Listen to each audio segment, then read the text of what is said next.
keelest, eesti keelest ja natuke täpsemalt veel sellest, kuidas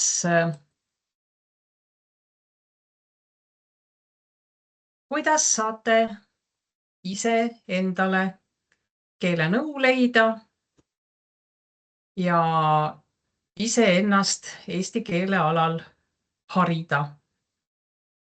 Sest eesti keelt me oleme ju kõik tegelikult koolis õppinud. Aga noh, nagu siin keegi mulle ütles, et reeglid muutuvad enam-vähem igal reedel ja ei jõua enam sugugi kõigega kursis olla. Nii et proovime siis natukene vaadata, kuidas ja kust kaudu ennast kursis hoida saab. Ja tänased teemad on siis kõigepealt keeleinfoallikad, eks ole, kust saada keeleinfot. Siis ma tahaksin teile rääkida natukene oma toredast tööst. Minu ametinimetus on küll valem keelekorraldaja, aga ma päris suure osa oma tööajast veedan keelenõu andes. Ma usun, et see huvitab teid ka, võib-olla olete isegi meile helistanud või kirjutanud. Ja siis räägime natukene ka keeleuuendustest. Ja teeme niimoodi, et vestlusaknas võib kirjalikult küsimusi esitada kogu aeg. Suuliselt ma ütlen, et nüüd on küsimuste aeg. Ma usun, et te kõik vist saate nii-öelda mikrofoni vaigistuse maha võtta ja küsida. Ja siis teeme sellise küsimuste ja vastuste ploki. Nii, aga hakkame siis tasapisi minema. Et mis on siis Eesti Keele Instituudi ehk EKI keeleinfoallikad? Ja minu arvates on need 3 vaala, õigekeelsus sõnaraamat ÕSS 2025 ja muidugi varasemad ka. Aga värskeim ÕSS on ikkagi kirjakeele normi alus, seaduslik ja puha. Siis EKI ühendsõnastik 2026. Ja te näete, et ma olen siia sulgudesse pannud, et see ei võrdu sõnaveeb. Võib-olla mõnele tuleb see üllatusena. Ma kohe selgitan, miks see niimoodi on. Ja 3. natukene võib-olla väiksem vaal, aga mitte sugugi vähem tähtis on EKI teadmik. Ja nendest hakkamegi kõigest nüüd rääkima. Aga kõigepealt vaatame, miks ma olen siia pannud sellise märkuse, et nende 3 vaala jaoks piisab ühest aadressist.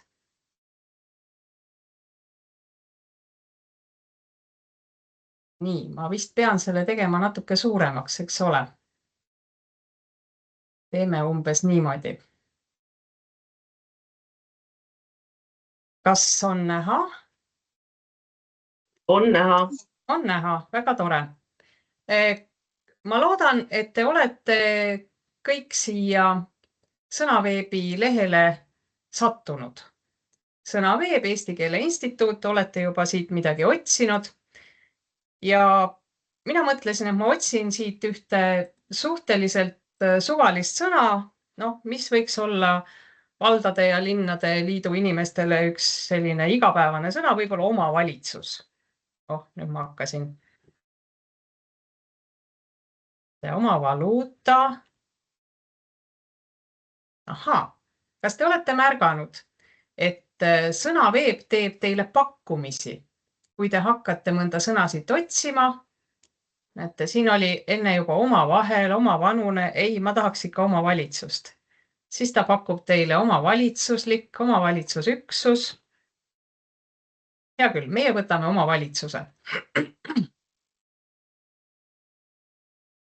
Ja te näete, et esimesena antakse teile EKI ühendsõnastik 2026, tähendused, vene vasted, ukraina vasted, naabersõnad. Naabersõna saab siin rohkemgi vaadata, Naabersõnad tähendavad lihtsalt seda, et milliste sõnadega, millistes ühendites kasutatakse seda sõna kõige rohkem. Omavalitsus toetab, omavalitsus korraldab, omavalitsustes töötama. Ja ühendsõnastiku all tulevad erialasõnastikud. Eesti-Vene õigusterminoloogia baas, 4 sorti koolisõnastikud siin, poliitika ja valitsemise sõnastik. Ja kui teid huvitab, mis sõnastik see niisugune on, mis teil siin antud on, siis saate klõpsata vaata sõnakogu ja saate natukene täpsemat ettekujutust, mis sõnastik see on. No see kõlab sellise sõnastikuna, mis võiks olla ühele kommunikatsiooni inimesele isegi võib-olla teinekord kasulik. Siis vaatame natuke siia paremale. Siin on sõna omavalitsus muud tüüp ja käändevormid. Ja kui te tahate kõiki käändevormi, kõiki sõnavorme ette saada, siis vajutate näita tabelina. Ja palun väga, siin nad on, ainsus ja mitmus. Sulgudes on need vormid, mida kasutatakse vähem.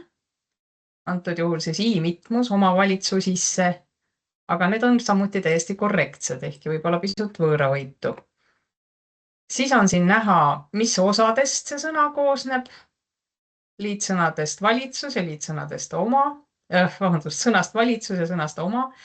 Siis on siin valik liitsõnu järelosaga, esiosaga. Aga nüüd ma tahaksin teile näidata, mismoodi ma sain siia need erialasõnastikud. Võib-olla teie polegi saanud. Mul on siin märgitud aktiivseks kõik sõnakogud. Ja näete, neid on palju. Neid on siin ikka päris uhkesti. Aga kui ma võtan nad maha ja märgin ainult EKI ühendsõnastiku, siis näete, pilt on märksa tühjem ja puhtam. Kui mind need erialasõnastikud ei huvita, kui ma tahan teada ainult ühendsõnastikku, mis ühendsõnastik sõnade kohta ütleb, siis on praktiline panna ainult ühendsõnastiku ette linnuke ja saategi ainult selle kätte, mis ühendsõnastik näitab.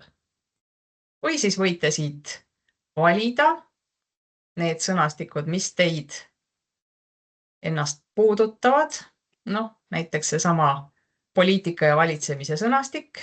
Paneme siia ka linnukese ja palun väga. Omavalitsus ühendsõnastikus ja poliitika ja valitsemise sõnastikus. Ja hea on see, et sõnaveeb jätab teie valiku meelde. Kui te nüüd kinni klõpsate ristist selle sõnaraamatu, siis järgmine kord avab ta just selle 2 sõnakoguga. Aga siis peab muidugi meeles pidama, et teil on siin ainult 2 sõnakogu ja kui te näiteks mingit kokandusterminit otsite ja seda kummaski sõnastikus ei ole, siis ei peaks pahandama, et miks teil sõnaveebis ei ole seda sõna. Nii.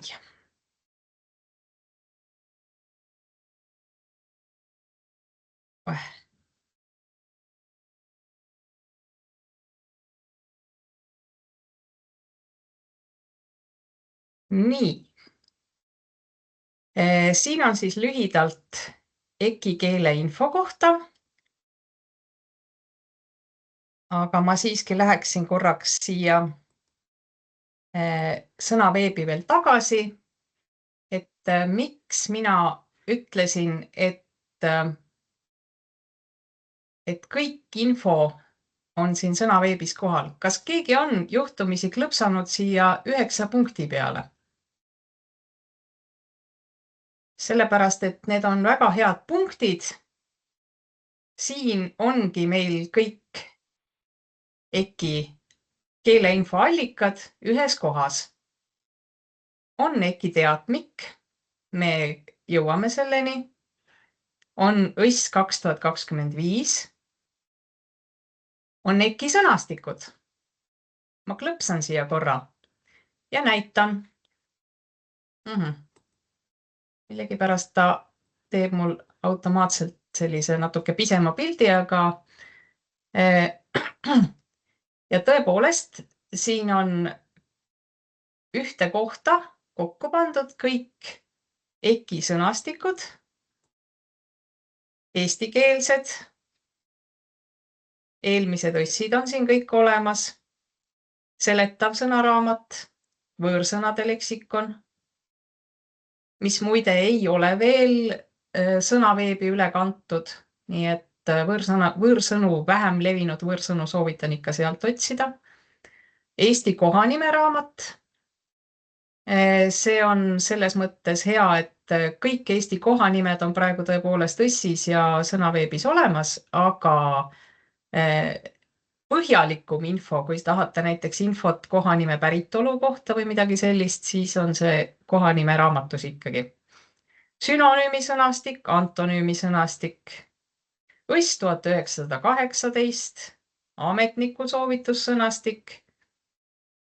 Võib-olla olete seda kasutanud. Siin on praegu küll silt, et sõnastik on vananenud, osaliselt vananenud, aga ma usun, et mingit inspiratsiooni sealt ikkagi saab.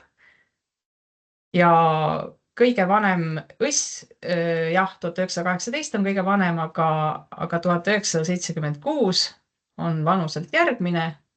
See on ka siin olemas.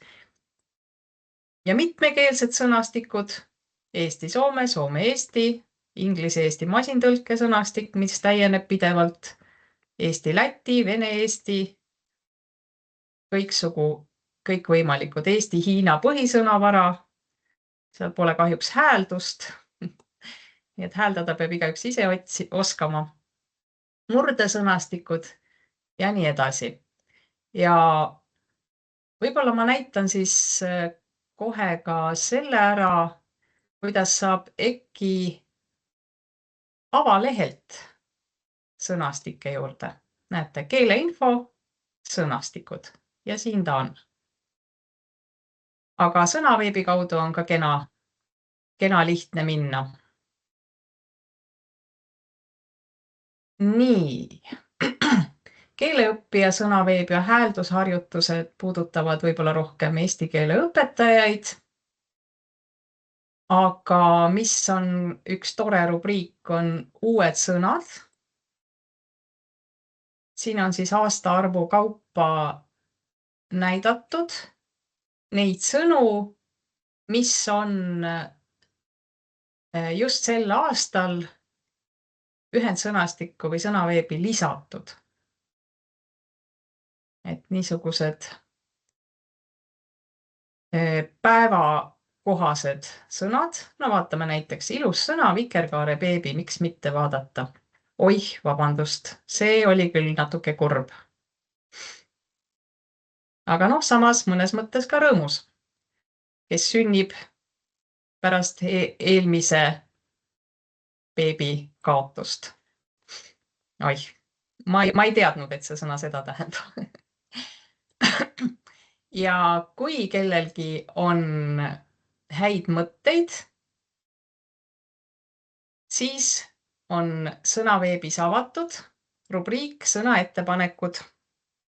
Paku oma sõna ja siit saab lugeda juba ka eelmisi sõnapakkumisi.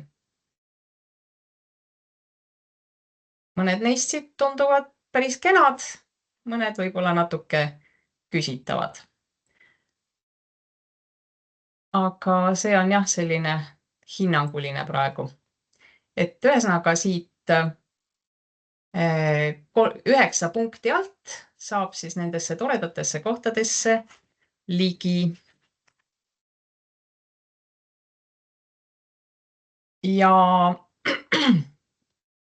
lähme siis selle slaidi juurde tagasi, et kogu sõnavaraline info on meil ühes baasis nimega Ekilex ja tuletan siis meelde, et EKI töötajad teevad ühendsõnastikku. Seda, mis ei ole sõnaveeb, eks ole. Aga neid erialasõnastikke ja terminibaase teevad vastava eriala inimesed. Ja seal võib olla, noh, ütleme nii, et nad ei pruugi alati täpselt vastata kirjakeele normile. Et kui te tahate teada kirjakeele normi, siis tuleks vaadata, kuidas on ühendsõnastikus või siis õssis. Ja õss on siis 3. koht, aga peab silmas pidama, et kui te lähete sõnaveebist midagi otsima, siis õssi infot te sealt kätte ei saa. Et kui te teete otsingu, siis õssi see otsing ei hõlma. Õssi jaoks on eraldi veebileht. Õss on nii-öelda suletud süsteem. Kirjeldame siis natukene õssi ka seda, et õss on ametliku suhtluse ehk neutraalse keele ehk ametikeele info. Seda on nüüd kuulda olnud söögi alla ja söögi peale igasugustes kontekstides. Õssis on umbes 60 000 märksõna ja sealhulgas ka nüüd 7000 kohanime ja sealhulgas veel kõik Eesti ametlikud asulanimed. Et saab vaadata õssist kõikide Eesti ametlike asulanimede käänamist. Ja sõnaartiklite sees on lisaks veel 30 000 liitsõna või tuletist ja umbes 2500 selgitust ja soovitust. Ja õss ei keskendu tõepoolest tähenduste selgitamisele. Seal on tähendusvihjed võõrsõnade ja homonüümide ja vähem tuntud sõnade juures, et tähendusi ja definitsioone tuleb otsida teistest allikatest. Ja õssi enam ei täiendata. Ei veebiõssi ega loomulikult ka paberõssi.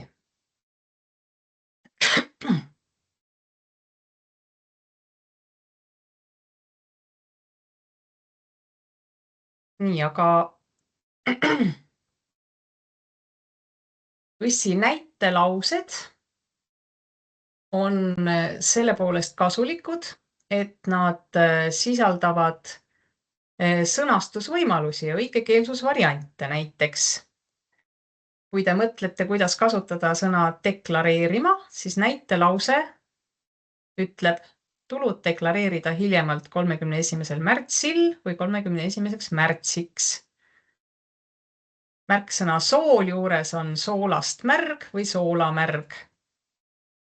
Niisugune liitsõna võimalus.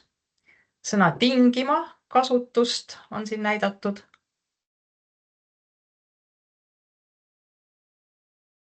Sõna aldis uuendustele, aldis uuendusi vastu võtma. Niisugused näited, mis tahes võib kirjutada kokku ja lahku.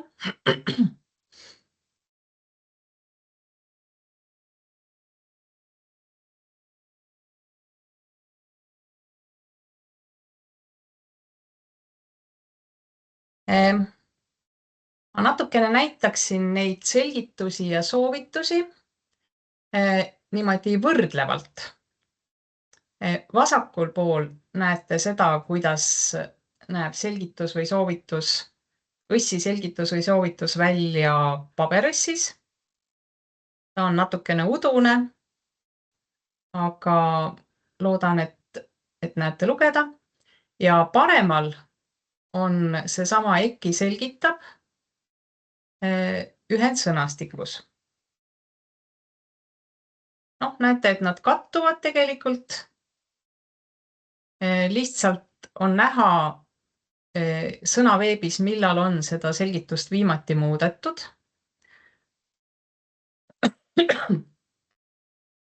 Selgitused ja soovitused. Vabandust, ma korraks panen eelmise slaidi tagasi. Eks ole, siin puudutab EKI selgitus või õssi selgitus õigekirja. Et näidatakse, et see sõna booklet või booklet lähtub inglise sõnast. Aga ja et varem on normingu kohaseks peetud üksnes bukletit, aga kogu aeg on tegelikult kasutatud ka bukletti. Ma ei tea, kuidas teie seda hääldanud olete. Mina vist kippusin küll buklett ütlema kogu aeg. Siis võib olla selline üllatus kellelegi, et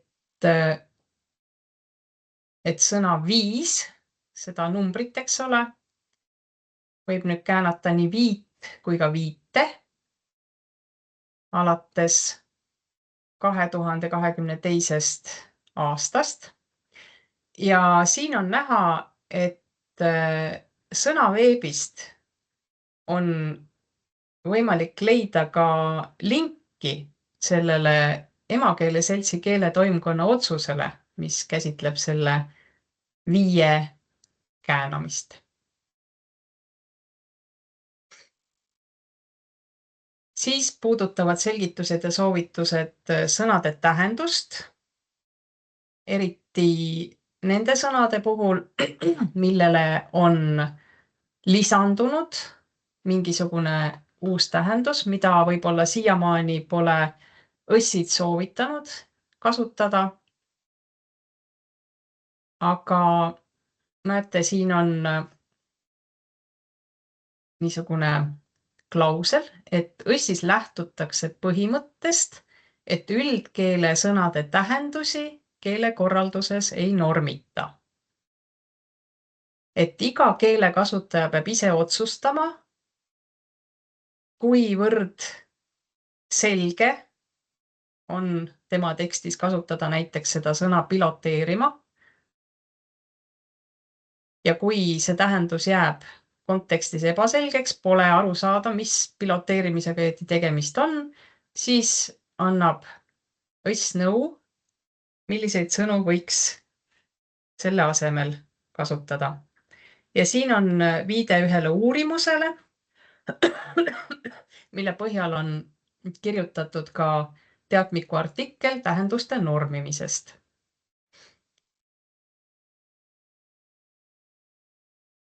Siin on nüüd juttu erialakeelest selgitustes ja soovitustes, et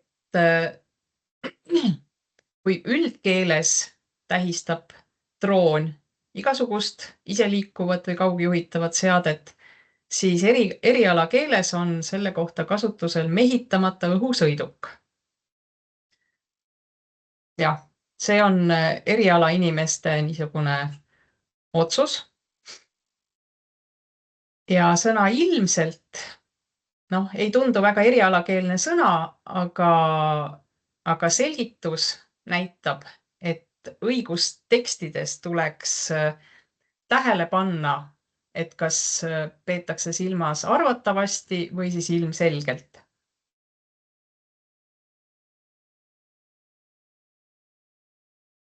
Ja sõnaveebist leiab ka lingi ajakirja Õiguskeel selle teemalisele artiklile.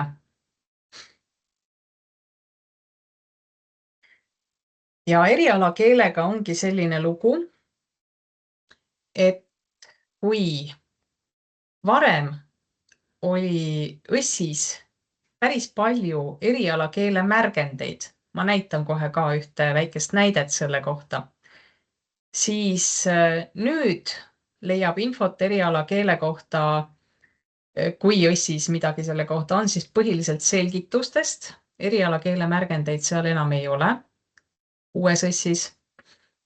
Või siis, kui on vaja tõepoolest saada mingisuguseid tähendusi ja selliseid asju, siis tuleb seda vaadata sõnaveebist. Nendest samadest terminibaasidest, mida ma siin päris jutu alguses näitasin. Ja loomulikult tuleb otsustada, kas teil on nii-öelda üldkeelne tekst või erialakeelne tekst, kas seal on tarvis kasutada terminit või piisab nii-öelda üldkeele sõnast. Õssis on need sünonüümid esitatud võrdväärsetena. Ma kohe näitan, kuidas oli eelmises õssis. Märksõna hoovihm eelmises õssis ehk siis õssis 2018 üldse ei olnudki.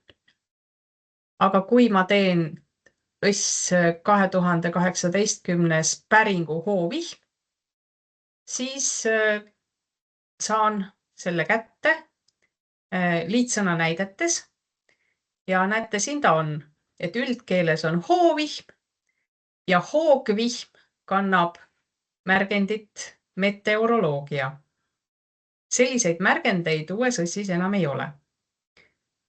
Nagu ka näiteks tehnika või sport või meditsiin, nagu siin on hoogjoomine. Et kõik selliseid sõnu, selliseid termineid, erialatermineid tuleks nüüd otsida ühendsõnastikust. Aga märksõna hoovihm ja hoogvihm on õssis täiesti sees. See on nüüd kuvatõmmis õss 2025.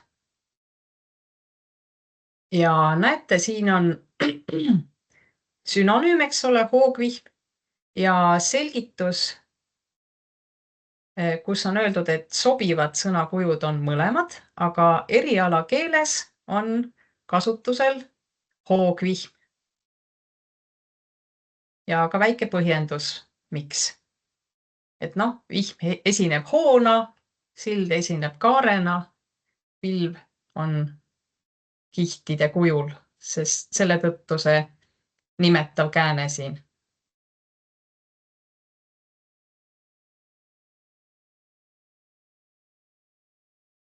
Ja kui kellelgi on küsimusi õssi kohta, siis võib visata pilgu korduvate küsimuste rubriiki. Nii, võib-olla vaatame näiteks seda, et millised on kõige olulisemad muudatused või täiendused õss 2025, mis on õssis uut. On uuendatud sõnavalikut, on jäänud välja harvad vanamoelised murdesõnad ja samuti vulgaarsed sõnad ja väljendid. Kõigile tuleb kohe meelde rahvaalgatus, eks ole. Siin on kenasti öeldud, et oleme rehitsenud vanamoelisi lausenäiteid. Ja õssi ja erialakeele suhe on muutunud. See on just see, millest ma siin natuke aega tagasi rääkisin, et uues õssis on esitatud need oskussõnad, mis on käibel ka üldkeeles.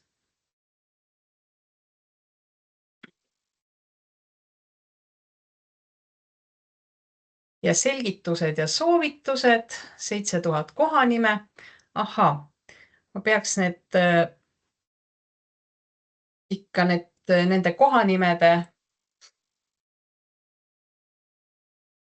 kohanimesid teile natukene näitama, et mille poolest need kohanimed head on.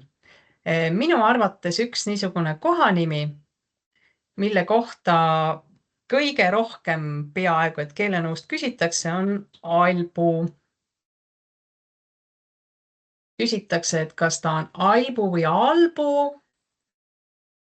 Ja vastus on siin nendes nurksulgudes, kui hääliku järel on selline püstkoma, siis see märgib peenendatud häälikut.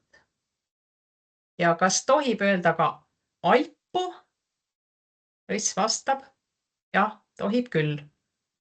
Albusse ja alpu on mõlemad keeleliselt korrektsed sisseütleva käände vormid. Kas tohib öelda ka kohanimi nõo, eks ole? Kas tohib öelda ka nõkku?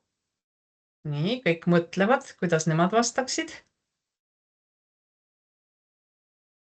Jaa, tohib küll. Kuhu, nõkku ja nõosse.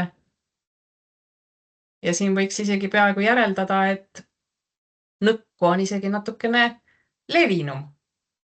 Aga siis kindlasti tohib ju ka kohanime mäo puhul minna mäkku, eks? Võt ei tohi. Tohib minna mäosse ja tohib minna mäole. See tohib on muidugi niisugune naljaga pooleks ütlemine, et see tohib tähendab seda, et mis variante annab uss. Et loomulikult tohib sõpradega koos rääkida, et läksime mäkku ja sõime purksi, aga kui teil on siiski vaja kirjutada natukene formaalsemat teksti, siis sinna see mäkku ikka hästi ei sobi.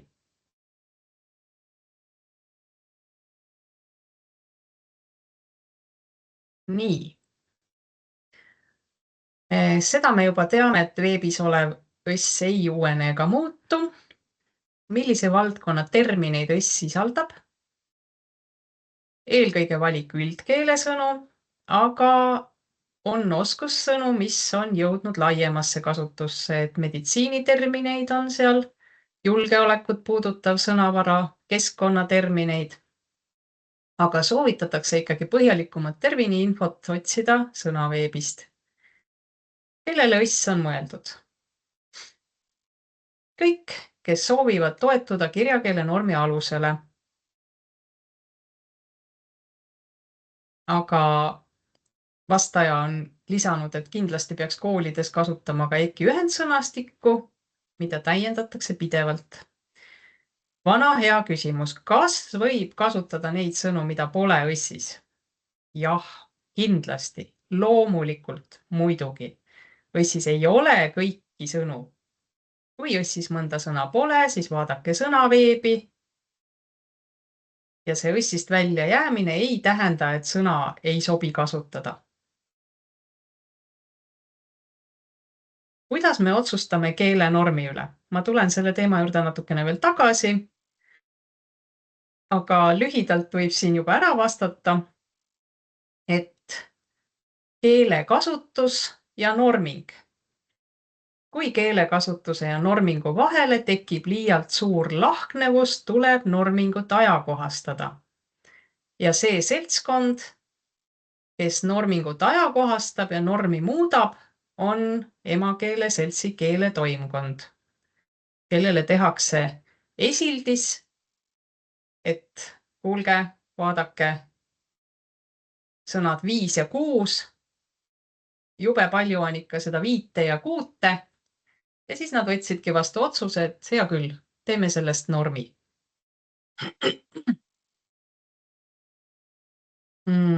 Mis võiks veel teid huvitada? Ma nüüd kasutan selgelt nägemisvõimet. Ahah, siin on mainitud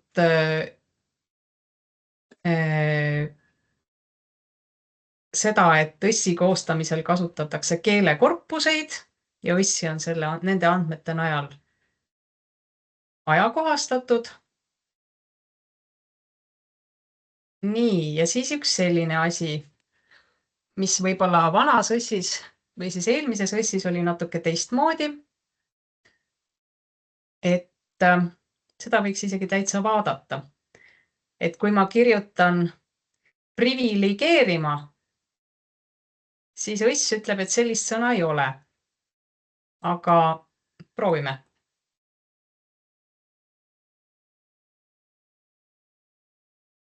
Sellist sõna ei ole. Aga tõepoolest, kui ma hakkan otsima sõna privilegeerima, nagu õige vorm peaks olema, siis õss juba pakub mulle seda sõna.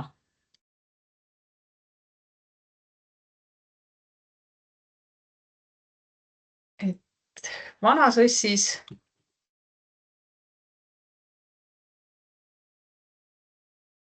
näete, vanas õssis oli natuke teistmoodi. Ta pakub mulle sarnast vormi. Aga õss 2025 ei paku. Siin peab olema lihtsalt kirjutades natukene niisugune tähelepanelik ja rahulik. Nii. Et sõnastikke pole tänapäeval vaja, miks te neid üldse koostate, tehisaru teeb kõik ära. Jah, tunnistan, ka mina kasutan tehisaru abi, aga tõepoolest Tehisaru sõnastikku koostada ei oska ja sõnastikku ei asenda. Nad vastavad keeleküsimustele, aga see vastus ei ole alati usaldusväärne ja ei asenda inimfaktorit. Eriti, mis puudutab eesti keelt. Nii, ma usun, et ülejäänud teemasid võib igaüks ise siit uurida.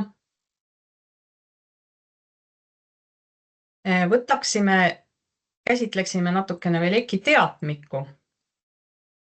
Ma korra veel, Tuuli, kui sa lähed uue teema juurde, et Vitali Kohtla-Järvest tunneb huvi, need kohanimed tundusid vist põnevad, et Nõos ja Nõkku ja Mäo.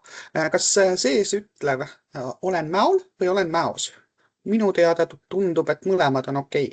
Jah, täpselt nii ongi, et mõlemad on okei, kui sisse ütlev kääne on näidatud nii alale ütlevaga ja sisse ütlevaga või see kuhu kääne, siis on ka sees või kus kääne mõlema nii väliskoha käändena kui sisekoha käändena lubatud, et jah, nii Mäol või Mäos. Selliseid kohanimesid on päris mitu, kus on lubatud käänata nii väliskoha käändes kui sisekoha käändes. Kuulen? Ei olnud vist praegu rohkem küsimust.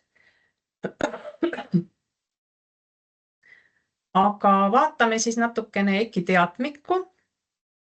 See on selline üsna uus õigekeelsuskäsiraamat. See muutub ka pidevalt, täieneb.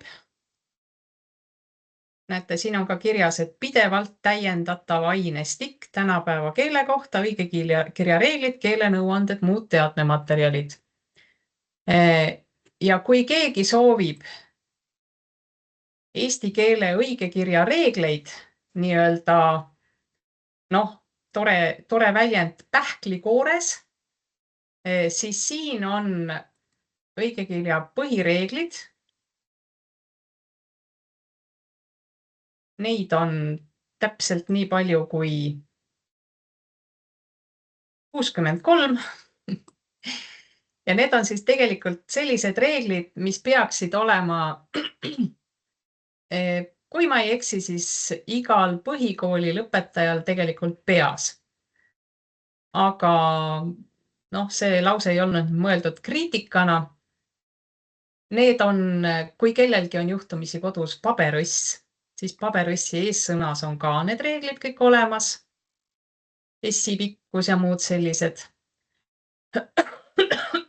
Vabandust. Aga laiendatud reeglid sisaldavad rohkesti näiteid ja natukene täpsemaid selgitusi. Mis te arvate, mis on siit need lingid või need peatükid, millele mina kõige rohkem vastates klõpsan ja mida mina keelenõu andes kõige rohkem tsiteerin? Ma ütlen ära, et üks neist on muidugi koma. Kõikvõimalikud komareeglid, kui ja nagu, ühendsidendid, lauselühend ja siin paraku on tõepoolest niimoodi, et need reeglid on sõnastatud nagu keeleterminite abil. Et te peaksite teadma, mis see on rindlause, te peaksite teadma, mis see on kiil või üte. Ja kui ma teile vastan, siis ma kasutan ka neid termineid, aga õnneks on see otsing, täitsa niisugune talutav.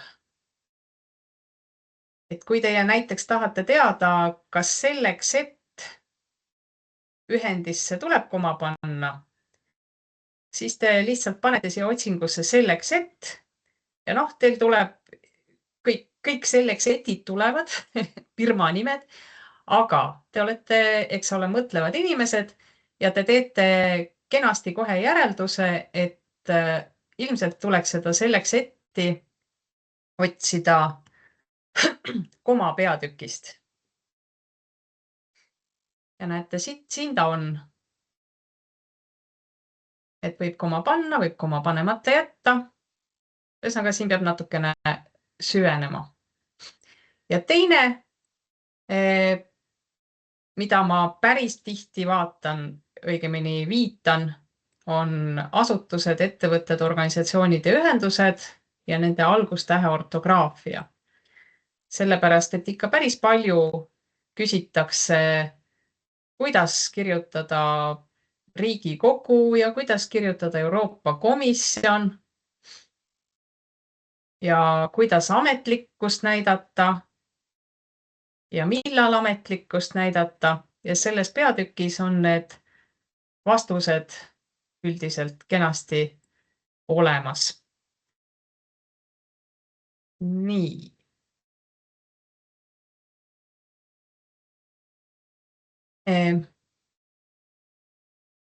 Ja tuleks korra siia slaidide juurde tagasi. Ahah.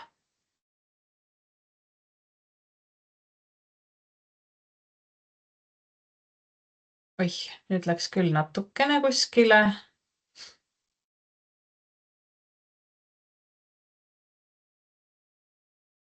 Ma tahtsin teile näidata korraks veel keelenõuvakka.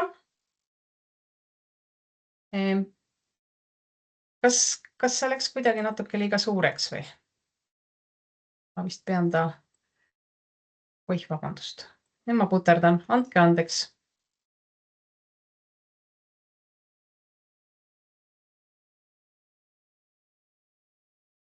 Nii.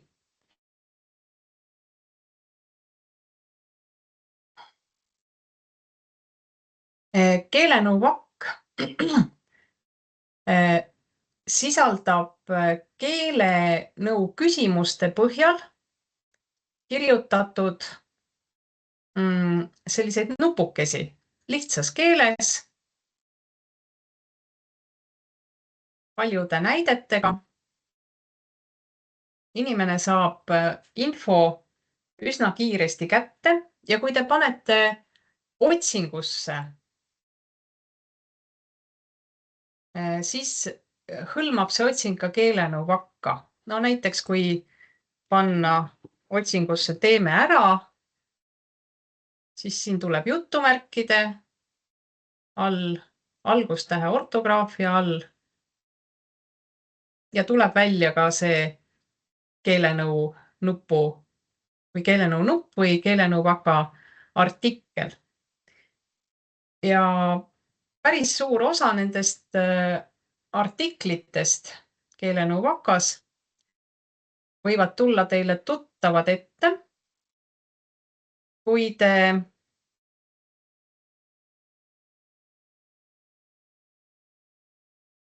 te mäletate sellist keeleabi kodulehte. Vaat sinna keelenõuvakka on sattunud päris suur hulk nendest samadest keelenõuannetest. Aga seda nii-öelda vana keelenõuvakka meil tõepoolest enam avalik ei ole. Me oleme kaalunud selle avalikustamist, aga praegu kaalumisest kaugemale pole jõudnud. Ma palun väga vabandust, et ma niimoodi natukene pudrutan. Nii. Ja siin ma olen siis näidanud, kuidas teadmik täiendab ka õssi ja ühendsõnastikku. Ühendsõnastiku selgitustes on lingid teadmikule, näiteks ahiküte. Nii. Aga ma arvan, et nüüd võiksimegi teha küsimuste ja vastuste pausi, enne kui lähme keelenõuande juurde. kuulan küsimusi.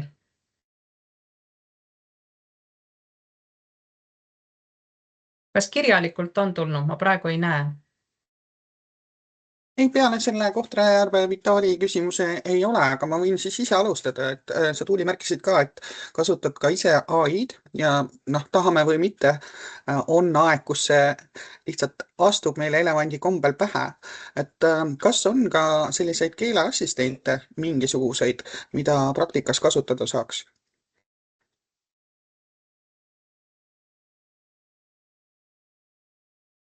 Jah, ma ütleks, et mina ei tea. See on võib-olla rohkem küsimus keeletoimetajatele. Võib-olla nad kasutavad midagi spetsiifilist, aga ma ütleksin, et keelemudelitega on küll see asi, et usalda, aga kontrolli. Et kui kasutada Geminit või ChatGPT-d, need ei ole eesti keele asjas väga usaldusväärsed. Nende käest võib küsida. Nad saavad ise ka targemaks, kui küsida. Aga usaldada neid kahjuks ei saa. Ma olen teinud katseid, ma olen küsinud neilt nii-öelda keelenõu ja need vastused, mis ma saan, ei ole pädevad. Nii et ma soovitaksin kasutada nii-öelda lõpp. Jah, neilt võib küsida inspiratsiooniks, suunaks. Neilt võiks küsida võib-olla niimoodi, et kust ma saan infot sellise küsimuse kohta. Mitte, et kas see sõna on õige või vale, aga anna mulle infot, anna mulle allikas. Ja selles nad on juba päris head allikate otsimisel. Aga kui praegu rohkem küsimusi ei ole, siis ma läheksin edasi ühe oma lemmikteemaga ehk siis keelenõuanne. Ma loodan, et see on teile tuttav kuvatõmmis, sest te olete kindlasti meilt kõik keelenõu küsinud.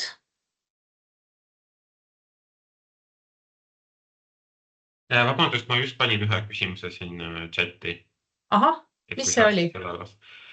No, kas sidekriips ülakoma või mitte midagi ei ole tarvis, et ma panin sinna lause kirja ka. Okei, ma proovin seda chatti. Kas äkki keegi saab mulle ette lugeda selle?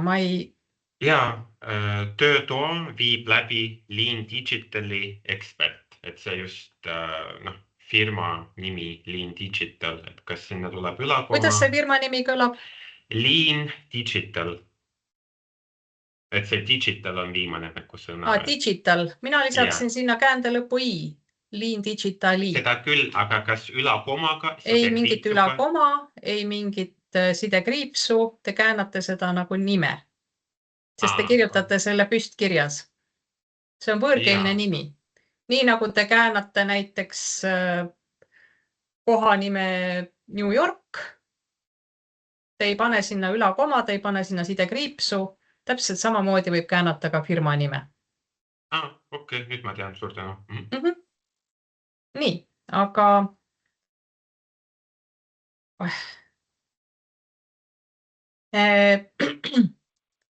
et jäime pooleli sinna, et küsi keelenõu. Klõpsasin sellele lingile, mis oli seal slaidil ja jõudsin sellisele kodulehele, EKI alamlehele, küsi keelenõu, eks ole, kust leida ajakohast keeleinfot. Ja kui te pole päris kindlad, kas see küsimus, millega te pöörduda tahate, on meie pädevuses, siis võib pilgu peale visata, milliste küsimustega meie poole pöörduda ja millistele küsimustele me vastata ei saa. Et keelepoliitika pole meie pädevus, keeleseaduse rikkumine, see on teema, millega tegeleb Keeleamet.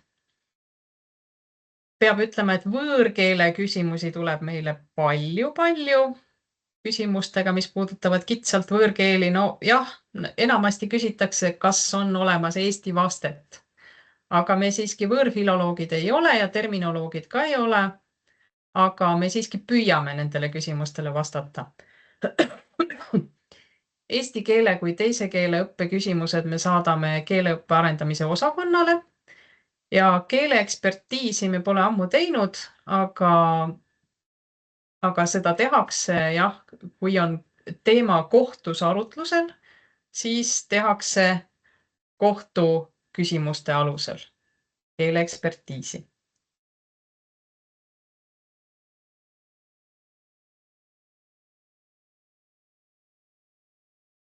Ja kui te tahate meile saata keelenõu meili, niinimetatud keelenõu meili, siis selle jaoks on selline meilivorm, kuhu te kirjutate oma nime, ühe e-posti aadressi, mida te ise ka loete. Märksõna on lihtsalt nagu pealkiri, oma küsimuse. Ja täna on meil selle nädala 3. päev, sest keeleabis algab nädal esmaspäevaga, mitte pühapäevaga. Seda vaidlust on meil olnud. Aga nüüd ma mõtlesin, ma natukene veel näitan teemasid, mida keelenõust küsitakse. Kokku ja lahku kirjutamine on eestlasele raske. Mulle ka muide. Suur ja väike algustäht. Seda ma isegi natuke juba mainisin ja komakasutust. Sõnade või terminite tähendust küsitakse palju. Õnneks nüüd on juba sõnaveebis päris palju korrektseid ja põhjalikke terminite selgitusi olemas. Nimeküsimused, see on täitsa eraldi rubriik, millele vastab meie nimeekspert Peeter Päll. Ja põhiliselt need puudutavad seda, et kas sellist perekonnanime tohib isik endale võtta, kas sellist eesnime tohib lapsele panna ja lauseehitus. Aga küsitakse ka hääldust ja kirjalikult küsitakse hääldust. Tavaliselt me palume siis helistada. Siis on teatud rubriik, kus palutakse määrata näiteks lauseliikmed või küsitakse, et kas tegu on rind- või koondlausega. No need on ilmselt kooliülesanded. Ja siis palutakse kõikvõimalikke eestikeelseid nimetusi, mis on iseendast väga tore. Et inimene teab mõnes muus keeles, kas looma, linnu, taime, tööriista, eesti nimetust ja ta tahaks teada, kas sellel ka eestikeelne nimetus on. Ja siis me muidugi otsime. Aga nüüd ma mõtlesin, et asi natukene mängulisem oleks. Võiks igaüks oma peas korraks kehastuda keele nõuandjaks. Ärge ehmatage, siin ei ole väga raskeid küsimusi, küll aga võivad minu vastused teid üllatada. Ja ma ütlen veel, et vastuste juurde ma püüan alati panna mõne allika lingi, kui on sellist asja, et inimene saaks tutvuda esiteks keeleinfoallikatega ja teiseks võib-olla edasi lugeda. Võib-olla hakkab teda teema huvitama. Nii, tuli näiteks selline küsimus, kas õpetajate päev ja teadlaste päev võib nüüd kirjutada ka kokku. Ja see küsimus tuli muide emadepäeva paiku. Et võib-olla inimene hakkas mõtlema, et kui me emadepäev kirjutame kokku, võib-olla siis ka õpetajate päev ja teadlaste päev. Kõik on enda peas vastuse välja mõelnud. Keelenõuandja vastas niimoodi, et mitmuse omastavas olev nimisõna kirjutatakse harilikult lahku. Vigade parandus, õpetajate päev, kirjanike maja. Ja link on selline, mis viib EKI teadmikku. Mitmuse omastavas nimisõna ja nimisõna.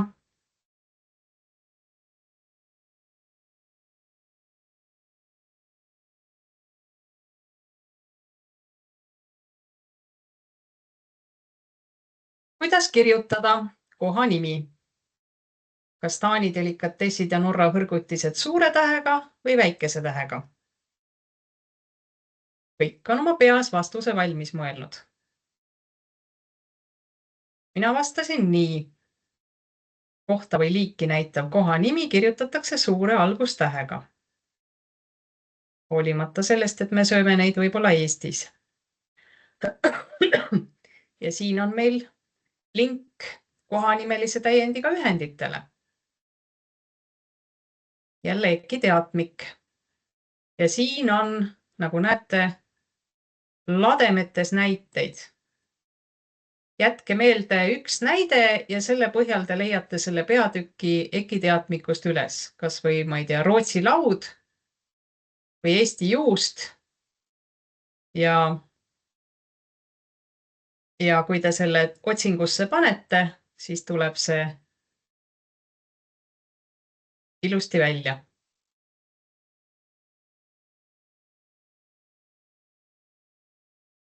Instagram ja TikTok. Ma ei tea, kui palju kommunikatsiooni inimestel tuleb neid kirjutada. Võib-olla kunagi siiski kuskil tuleb. Nii, kuidas teie neid kirjutaksite? Ma usun, et küllap ka teie mõistate, et need on nimed suure algustähega. Aga võib-olla natukene üllatab see, et TikToki käänamisel tuleb osastavas käändes 2 K-d, TikTokki, nagu taburetti. Aga Instagrami puhul ei tule teist M-i. Ja näete, siin on mul link keelenõuvakka. Kui ma õigesti mäletan, siis ma vist tegingi selle keelenõuvakka artikli selle sama Instagrami ja TikToki küsimuse järgi. Siin on ka Facebooki käänamist käsitletud ja natukene ka algustähte.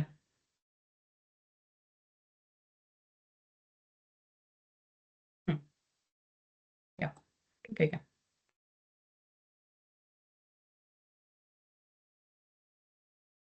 Selline kena ettevõtte nimi, eestikeelne Kivikoda. Küsijal tekkis probleem, kas seda tohib käänata. Kas tuleb kirjutada Kivikoda üritus või Kivikoja üritus? See nimede käänamise hirm on millegipärast inimestel ikka kuklas. Aga eestikeelseid ettevõtte nimesid käänatakse nagu vastavaid sõnu. Kivikoja üritus. Ja jälle üks keelenõuvaka artikkel selle kohta.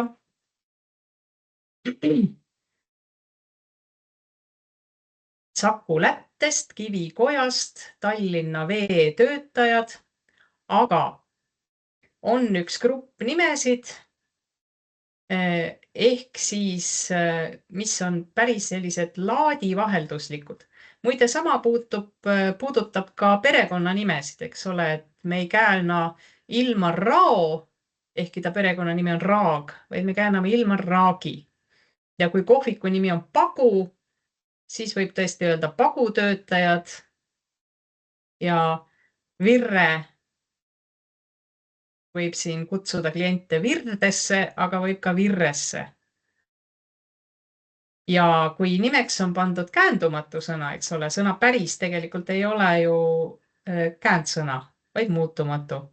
Aga kui ta on nimeks pandud, siis võib teda käänata ikka. Ja siin on käsitletud ka seda, kui nimeks on pandud nii-öelda kas lause või mingi fraas. Et siis on võimalus lisada liigisõna. Käisime restoranis Jah Kallis. Põhimõtteliselt võiks öelda, et käisime Jah Kallises söömas, aga natuke ikka kuidagi veidralt kõlab. Ja siin on ikka näiteks väga raske käänata töötuba ratastel. Sellised teemad.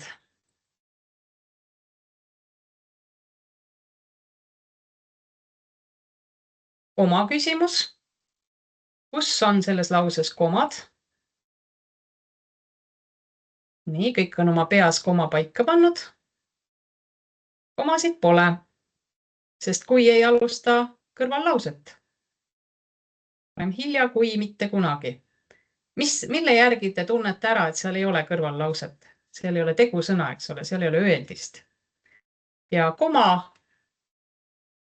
peatükki me juba vaatasime, ma praegu seda klõpsama ei hakka.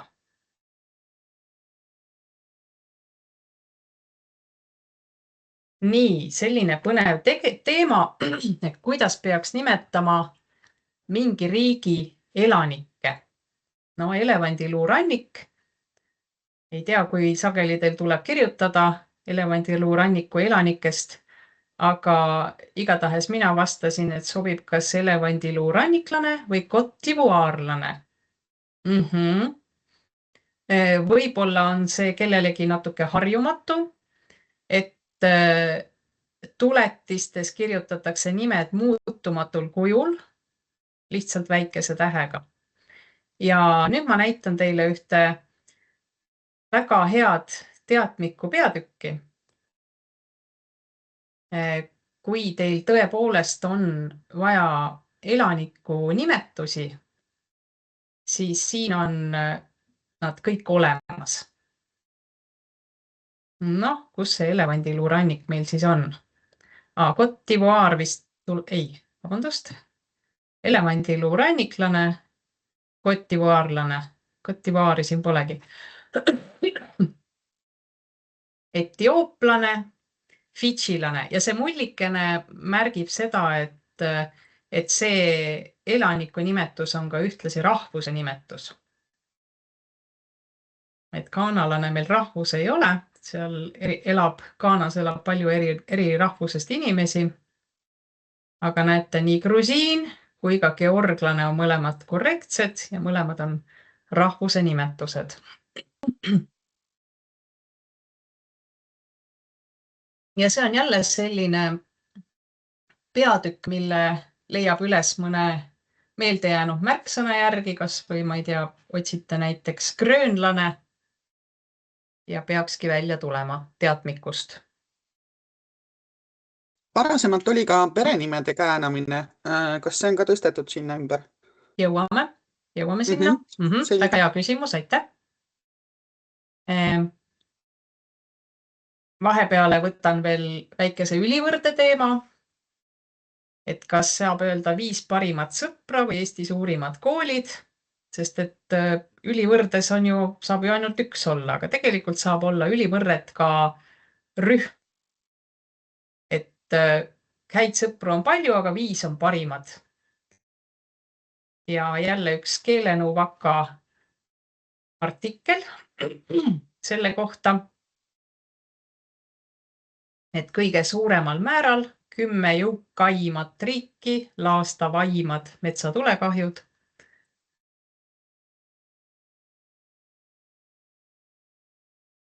Ja jõudsimegi perekonnanime käänamiseni. Tore laulja Kadri Voorand. Kuidas teie tema perekonnanime käänaksite? No, enamasti vist käänatakse Vooranna, aga poleks vale käänata ka Voorandi. Ehkki ma ei tea, mis see Voorand tähendab, aga seda nime on võimalik lugeda ka lihtsõnana. Ja tõepoolest küsija viitas isikunimede andmebaasile. See on nüüd ainukene keeleabi kodulehe baas, mis ei ole veel kolinud ära uuele EKI kodulehele.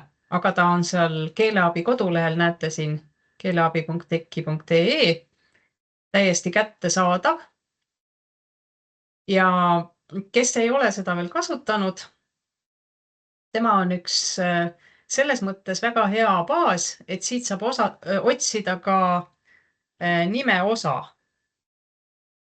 Et näete, kõik rand algusega ja rand lõpuga. Ja lihtsalt rand ka. Või näiteks hiljuti küsiti minu käest, et oli perekonnanimi Reimann. Kuidas oleks mitmuse omastav ehk siis kelle nende Reimannite Reimante või Reimanide. No mina vaatan, et ühe N-iga, järelikult Reimanite, aga kui ma otsin siit Reiman, siis tuleb mul ka kahe N-iga Reiman ja see käändub, eks ole, Reimanni, Reimanni, Reimannide ja siis annab ka Reimandi, sest ka see sisaldab nime Reiman. Ühesõnaga, see on ka üks hea andmebaas, kust on võimalik otsida kas nime ennast või siis eeskuju nime.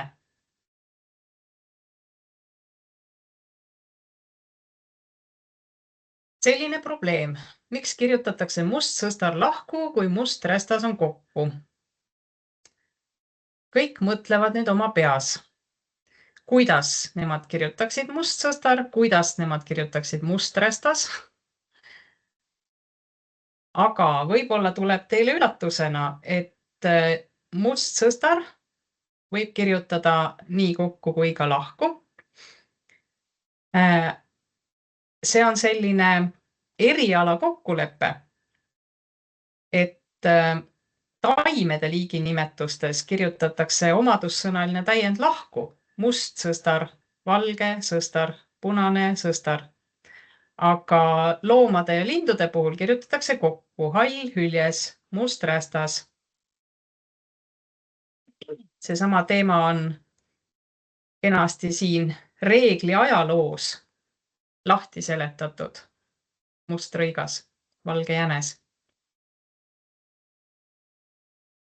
Seda võib igaüks lähemalt tutvuda. Aga ma näitaksin teile ka veel EKI selgitust märksõna must sõstar juures.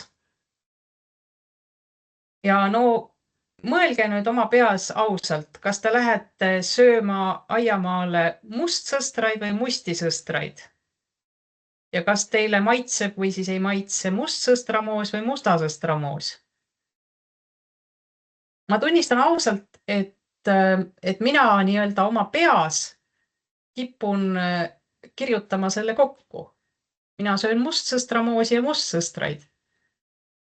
Ehkki siiani nägi norm ette kirjutada teda lahku. Ja ma söön ka hapuoblikaid, mitte hapusid oblikaid. Et see on selline huvitav mõtlemise koht. Ja mõnes mõttes on ju väga hea, et selle puhul, selliste sõnade puhul on hakatud ka tegelikku kasutust jälgima. Ma vahepeal vahendan sulle Tuuli siia chatti laekunud küsimusi. Aleksander küsib konkreetselt nimede, perenimede käänamist siis. Et kas tuleks lähtuda sellest inimesse enda soovist, et kas see ei peaks olema see põhisõnum. Mina praktikas olen ka üle küsinud, aga kuidas see hea tava siis on? Inimese soovist võib lähtuda sel juhul, kui tema perekonnanimi ongi näiteks homonüüm. Et ma mäletan kirjanik Heljo Mänd näiteks ütles, et tema tahaks olla puu, mitte pudrumänd, et Heljo Männi, mitte Heljo Männa. Aga kui keegi perekonnanimega Mänd tuleb ja ütleb, et tema tahab, et tema nime käänatakse Mänd Mändi, siis vaat seda nagu ei ole ette nähtud. Seda soovi täita ei saa, sellepärast, et eestikeelseid perekonnanimesid käänatakse nagu vastavaid sõnu. Ja Vitali Kohtla-Järvelt küsib veel, kas maja elanikud lahku või kokku? Kas ühe konkreetse maja elanikud või maja elanikud kui liik? Ühe konkreetse. Kuidas? Ühe konkreetse maja elanikud. Kui on ühe konkreetse maja elanikud, siis on lahku. Okay. Nii. Kas teil hakkas peas häirekell helisema? Õpetaja pani kunagi 2, kui käänasite õudne õudsa. Aga jah, nüüdsest juba peaaegu 4 aastat on see käänamine lubatud. Ja kui te lähete ja vaatate sõna veebi, siis näete, et siin on sõna õudne juures 2 muud tüüpi. Õudne õudsa ja vana hea õudne õudse. Aga mina muidugi omalt poolt ütlen, et kui te peate seda sõna tekstis mitu korda käänama, siis valige ikkagi üks käändtüüp, et ärge läbi isegi käänake EA tüvelisena. Ja sellest oli juba juttu, et tõesti tohib käänata 5 viite ja 6 kuute. Tohib küll.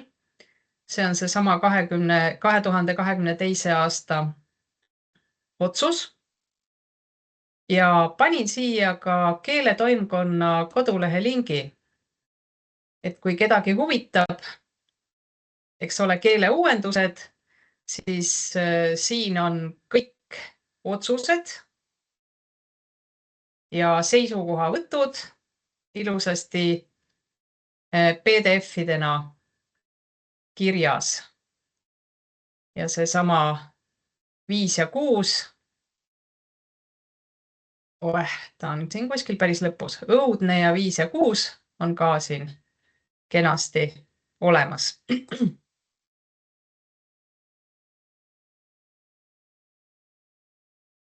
Nii. Kas tohib käänata, vaatasime videosid? Jaa. Võib-olla tekib teie peas küsimus, et no kuidas siis veel? Ahaa. Videoid. Just. Ahaa. Siiamaani oli tõepoolest videoid, stereoid, rodeoid. Aga see on üks värskemaid otsuseid, et neid sõnu tohib rööpselt käänata 2 tüübi järgi. Videoid ja videosid, videote ja videode järgi. Aga siin peaks jälle jälgima, et ühes tekstis oleks valitud üks käändtüüp, mitte läbisegi. See oli väljavõtte õssist. Nii, ma kuulaksin küsimusi keelenõuande kohta, enne kui ma veel veerand tundi saan rääkida keeleuuendustest.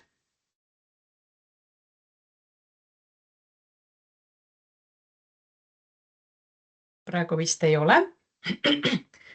Siis ma teen ühe niisuguse hästi lühida ülevaate sellest, kuidas on keeleuuendused või keelekorraldus natukene suunda muutnud.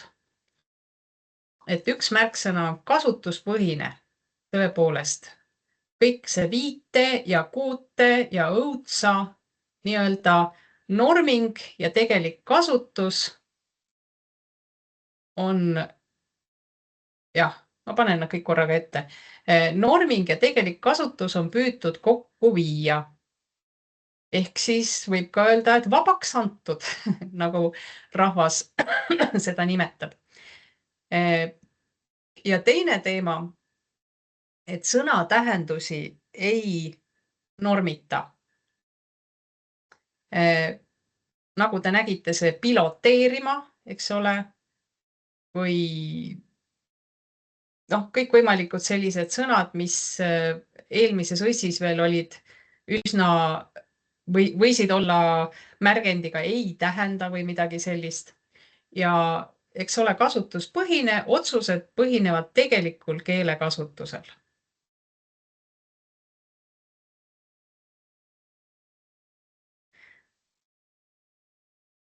Ja kui kedagi huvitab, mis on siis nii-öelda muutunud, siis EKI teadmikus näete isegi siin sisu korras on peatükk, mis on muutunud. Ja siin on päris vanad,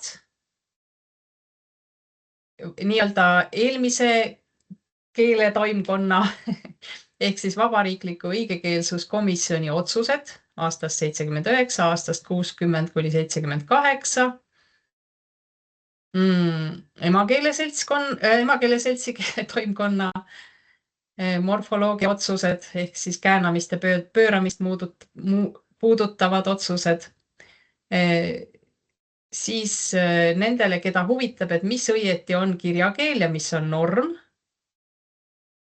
nendele on siin väiksed selgitused olemas, kuidas keelekorraldus on teisenenud. Võib-olla vaatame korraks sisse siia. Siin on aastakäikude kaupa näidatud. Põhiliselt on need võõrsõnad, mille kirjakuju on muutunud, mida kasutatakse kahel kujul ja mis on mõlemad ühendsõnastikus antud. Ma siin veel tahtsin näidata. Ahah, teadmikkus on ka peatükk sõnaveebi kasutajale. Siin on selle jah, oleks võinud isegi näidata pisut eespool, kui ma seda sõnaveebi teile näitasin.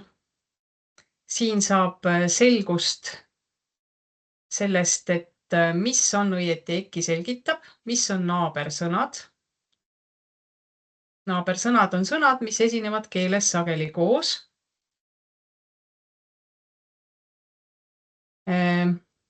Mis on veebilaused? Ahah, sellele ma tähelepanu praegu ei juhtinudki, aga me võime kohe korraks vaadata.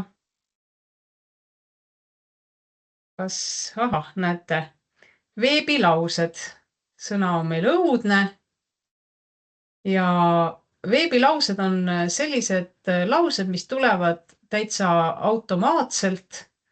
Neid vaadatakse üle, aga mitte väga järjekindlalt, sest ikkagi üle 100 000 märksõna, et siin kõiki päris vaadata alati ei jõua, aga alati on võimalik anda märku, kui mõni veebilause on täiesti kohatu. Ja emakeeleseltsi keeletoimkonda juba vaatasime, igaks juhuks panin selle lingi korra veel. Ja siis tahtsin veel juhtida tähelepanu ühele EKI teadmiku peatükile.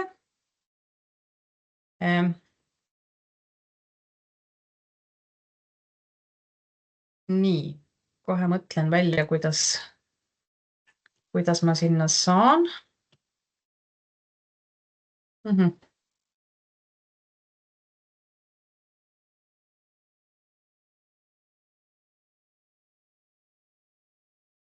Ehk siis selline peatükk nagu tekst.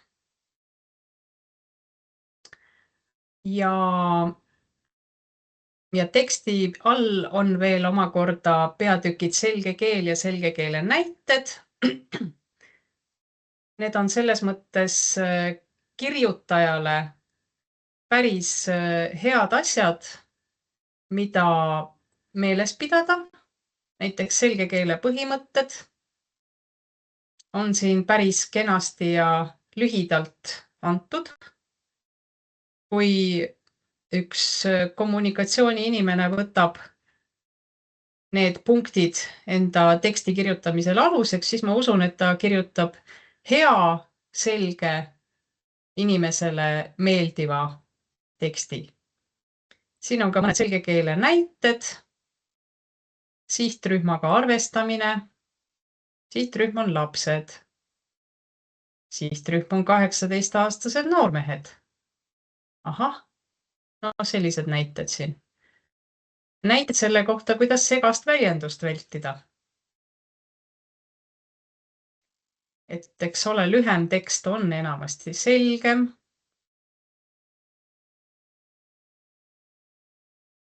Ja nii edasi. Nende näidetega saate ise pärast jälle tutvuda. Et jutt siis, millest ma rääkisin, oli EKI teadmik ja peatükk tekst. Ja näete, siin on mõned peatükid, mis kannavad märgendit koostamisel. Sellest ei maksa heituda. Midagi drastiliselt seal ei muutu, aga jah, et võib-olla seda peatükki veel täiendatakse. Kuidagi need slaidid teevad täna huvitavaid asju. Ja minu jutt sai sellega otsa. Olete teretulnud Eesti Keele Instituudi keelenõusse kirjutama ja helistama. Tuletan siis meelde, et helistada saab meile tööpäeviti kella 9-1. Ja kirjutada saab ööpäev läbi, aga öösiti me kirjadele üldiselt ei vasta. Vastame ikka tööpäeva jooksul. Ja kui on raskemad küsimused, siis võib juhtuda, et läheb ka mitu päeva. Nii, aga nüüd ma ootan teie küsimusi. Meil on aega veel 8 minutit eesti keele üle vestelda ja arutada.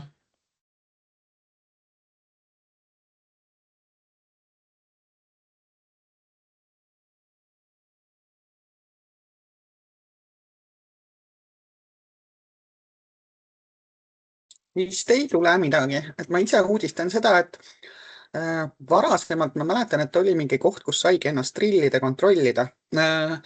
Kas on ka praegu sellist võimalust, et kui me räägime, et meil on küberhügieen, meil võiks olla ka keele hea hügieen, et kas on võimalik ennast nii-öelda treenida ja kontrollida mingi keskkond? Meil on testid. Ma nüüd jagan uuesti korraks.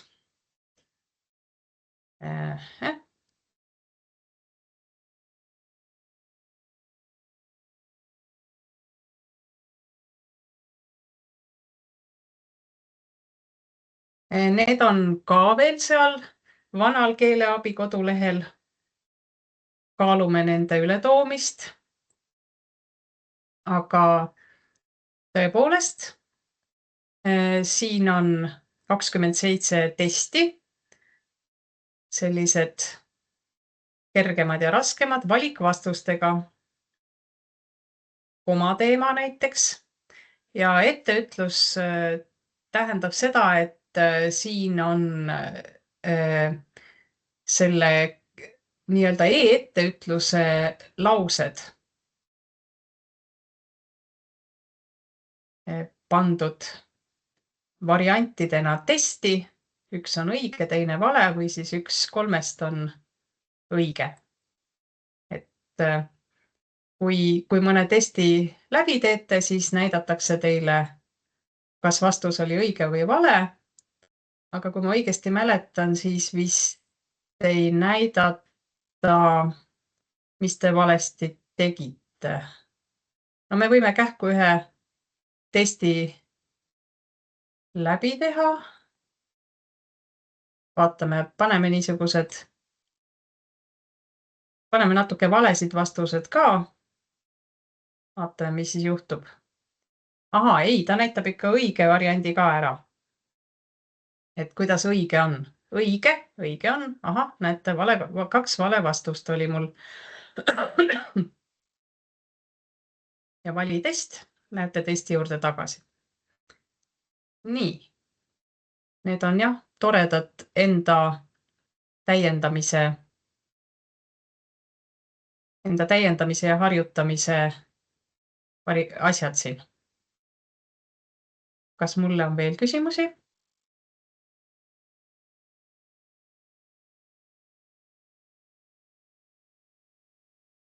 Praegu hetkel tundub, et ei ole. Kõik nüüd mõtlevad, settivad. Kõik settivad ja mõtlevad. Jah, infot oli palju, aga ma soovitangi kohe nüüd minna kas teadmikku või sõnaveebi surfama, uurima, et infot on seal kindlasti rohkem, kui mina suutsin praegu rääkida. Ja sõnaveebis saab anda tagasisidet.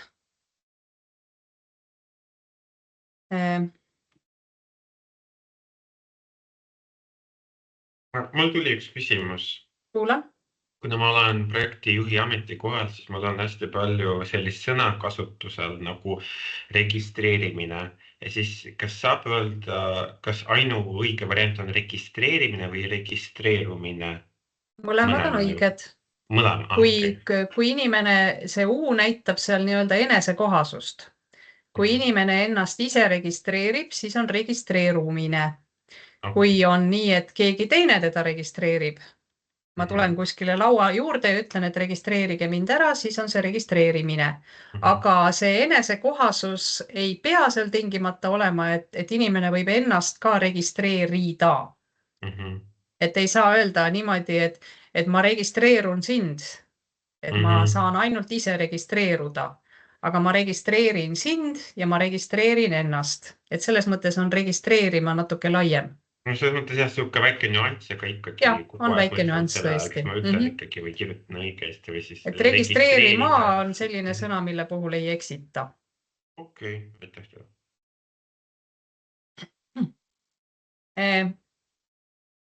Korraks näitan veel, on meil see 3 minutit veel. Korraks näitan sõnaveebi tagasiside on siin kõige lõpus. Kirjuta meile. Ja siis tuleb sõnaveebi, ühesõnaga, siia võiks kirjutada üsna täpselt, mis on selle sõna puhul valesti või mis te leidsite viga olevat selles konkreetses artiklis. Ja kui soovite vastust, siis tuleb siia panna ka e-posti aadress. Et antud juhul, eks ole, mina läksin vaatama märksõna omavalitsus ja kui te leiate, et siin on midagi näiteks omavalitsuse puhul valesti, siis on võimalik saata selle kohta sõnaveebi tagasiside. Seda kasutatakse päris palju ja need on päris asjalikud. Nii et julgustan teidki.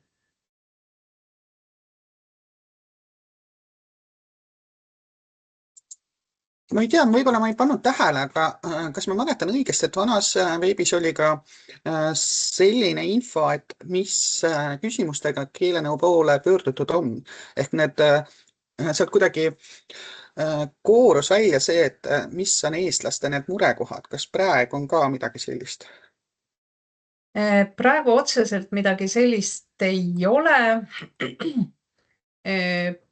Aga näiteks see sama keelenõu VAK, millele ma siin palju kordi viitasin, on ka tegelikult põhimõtteliselt just need samad murekohad. Et kui vaadata keelenõu VAK-a teemasid, siis need on ikkagi sageli esitatud küsimuste põhjal koostatud keelenõu nupud.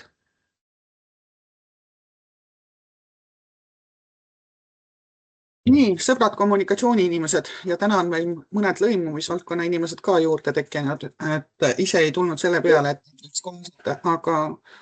aga kui küsimusi ei ole, siis meie ajaraam on täis saanud, et mina igatahes väga tänan. Tuuli oli väga praktiline, minule isiklikult meeldisid need proovikivid, et sai ennast proovida. Sai ise ka mõelda, ja. Jah, ja tegelikult ongi nii, et mina praktikas ka ikkagi võtan alati kõrvale ja kontrollin, sest kõik me ei ole nii tublid ja targad kui Tuuli. Et selles mõttes väga praktiline, väga sisukas ja ma siin juba vestlusaknast näen ka selliseid toredaid kiitvaid kommentaari, et oli tõesti väga kasulik. Aitäh, mina näen ka, et ma tänan tänamast ja tänan kuulamast ja väga tore, et oli selline meeldiv hommikupoolik ja tere tulemast kirjutama ja helistama. ärge häbenege, rumalaid küsimusi ei ole olemas. Kõik küsimused on head. Aitäh! Ja, aitäh, Tuuli. Soovin kõigile ilusat tööpäeva jätku. Nautige Eestimaa ilma, Eestimaa talle ja ilusat tööpäeva jätku. Kõike head!